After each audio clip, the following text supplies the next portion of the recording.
Hello there. My name's Colum Hayward and I'm from the White Eagle Lodge in London.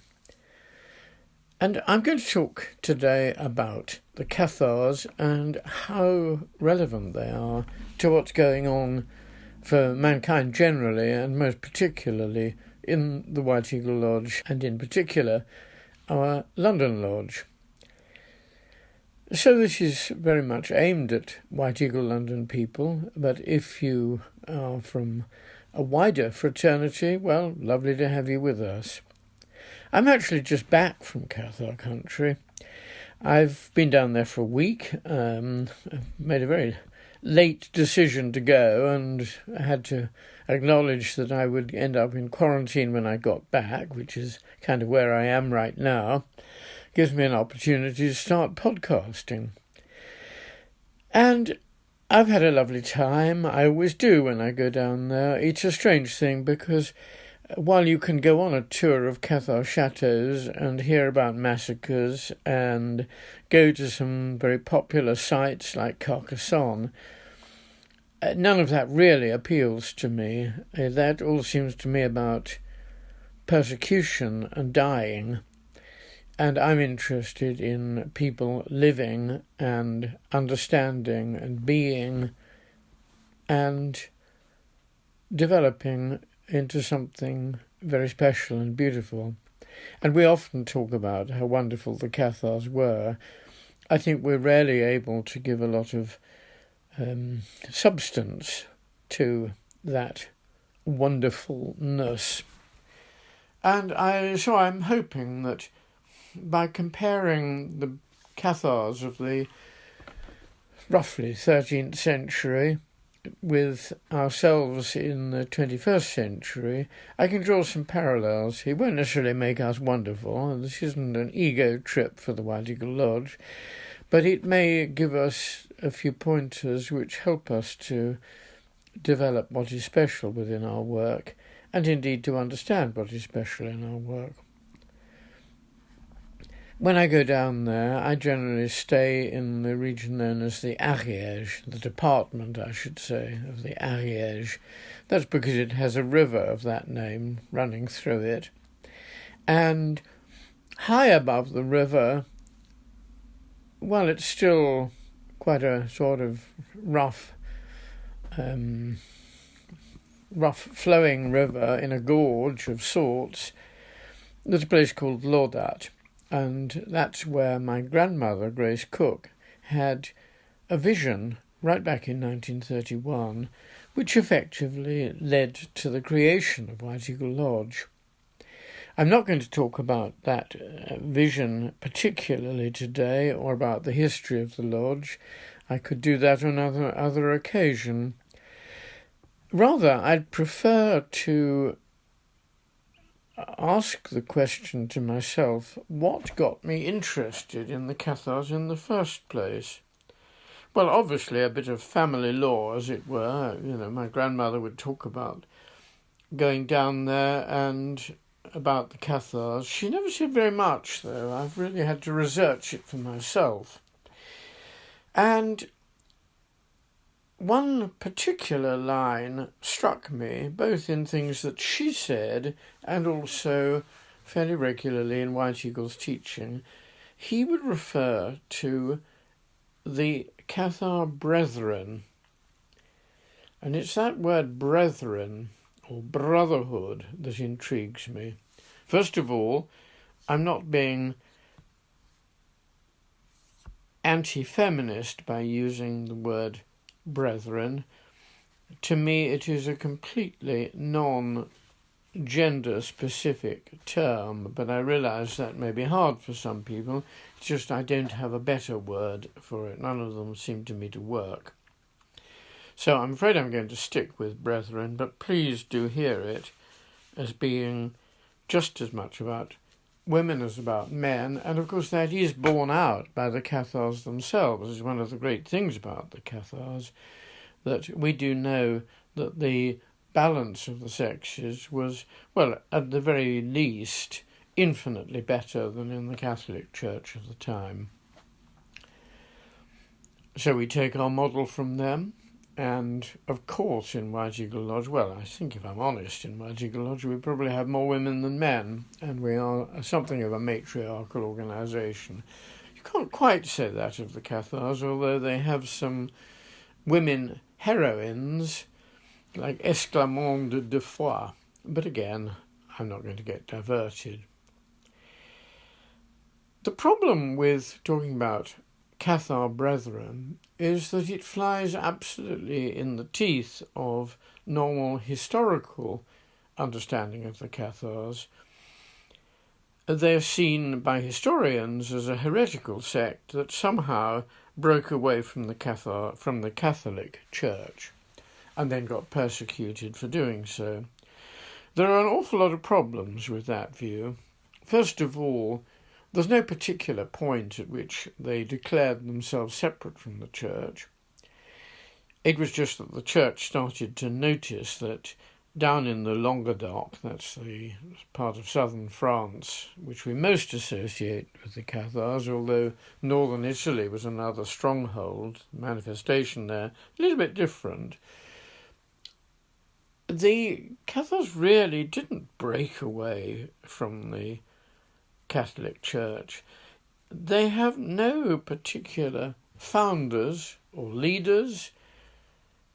There's no moment at which we can possibly say, oh, well, the Cathars have started.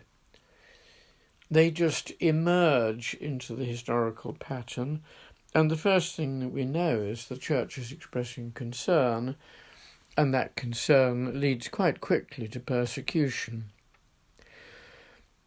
A modern revisionist brand of historians is very keen to point that one up, by the way. The old idea was that the Cathars constituted a church in their own right. It is true they had bishops, but we really should play down those bishops because they didn't have the sort of authority and part in a hierarchy that Catholic bishops had. Rather, they were sort of area organisers and people to whom you could go to for authority and advice. They were the elders, if you like. They were the ones who had taken the consolamentum, the great ceremony of the Cathars, but who had gone on to be appointed to some higher role within the community of Cathars. Now, I'm immediately using that word community. They were linked with one another. They were not a social unit. They actually, most of all, responded by personal interconnection. And so, even if we're uncertain about the word brotherhood, I don't think we can possibly worry about community. They relate very particularly to social patterns in the south of France, which are not quite the same as feudalism. And it gives a lot of scope for people to feel independently responsible and loving towards one another, and not really dependent on hierarchies. And that non-hierarchical pattern goes through in their relationship to the church. That is to say, they don't want to have anything to do with the church because it is hierarchical. And there are plenty of other things they found difficult about the church too. Their relationship was with a higher reality. I'm not going to try and describe exactly what that higher reality was. We can call it God perfectly happily, but it is also a sense of the power of the light rather than immersion in darkness. They felt that the world was something you had to get away from, but not actually in terms of a flight from it, more in terms of a transmutation of the darkness of earth into the light of spirit. And so when I go down there, I don't go, as I say, to hear about massacres or go to fantastic castles perched on mountaintops where people seem to be in danger of falling off high walls every minute of the day. The Cathars certainly did go to such places, but it doesn't represent the real background of Catharism. Sometimes that was in little communities. There were some women's institutions, for instance, sort of almost like nunneries, but they were much, much smaller than a conventional nunnery, and the social arrangement was much less formulaic. Your relationship with God was your relationship with God. And the parfaits, as they were called, the perfected ones, were simply your mentors in understanding that relationship. Beyond that, your relationship was with one another, a relationship, if you like, of love. Now, those characteristics, I think we can honestly say, are awfully like what we have in White Eagle Lodge today. And I speak particularly for London because it's the bit of the lodge that I'm most familiar with. And it's very interesting. We've always had a sense of closeness with one another. We've tried not to be hierarchical. We've tried very particularly hard not to be hierarchical in the last few years since we lost our premises in Kensington and have been semi-homeless. Not, of course, totally homeless. We've been able to rent a room in the Friends Meeting House, rather interestingly, the Friends Meeting House, because the Quakers somehow fit into all of this pattern rather well. But what we have found is that our relationship with one another has really built up during that time. I think we've all spotted it. Because we don't have premises to go to and relax and take for granted, we've actually had to work a bit harder. We've had to get to know one another more. We've had to make sure that people don't feel that they're falling off the edge of the community. We have to pull them in, as it were. And that is not a question of making sure they come through the door of a building. It's making sure that they do feel our support. The intriguing thing is that, first of all, we lost our building. And now in the year of COVID, I suppose we will come to call it in the future, we've lost something else. We've lost even the opportunity, at least up to the present moment, of meeting physically at all. We've had to stay in touch with one another by electronic means, by telephone, by post in some cases, and all the new means of communication that we have developed as a society, humanity has developed over the last few decades. I'd like to suggest that there's one other thing that White Eagle people have learned, and that is that they can correspond with one another intuitively. There are a number of words one might use. You could say clairvoyantly, but I don't mean anything too associated with psychic development. I just mean that our awareness of one another has grown at an instinctive level. We kind of know that so-and-so is in pain and needs help. It's something my grandmother was extraordinarily good at, waking up in the morning and thinking, oh, I must get in touch with so-and-so. And she would actually bring them a message from White Eagle. Wonderful. But it means that a rapidly growing amount of our communication is no longer at the physical level. we're not able to get together, give each other hugs and say, oh, how lovely to see you. It's quite a loss, most certainly. We miss it, and we shall be extraordinarily glad to get back to it.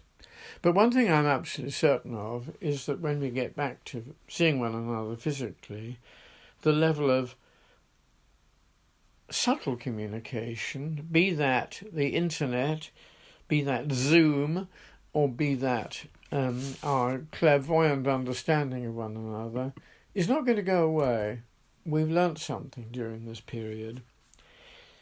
And I'd like to suggest that there's something deeply Cathar about that.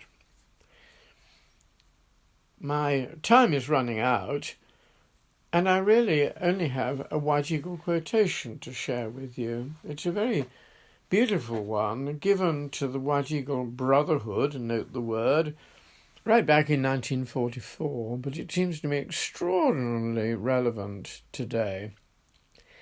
And I think if I read it out, you'll understand why. So White Eagle said, humanity has to learn to live from within and on the inner planes.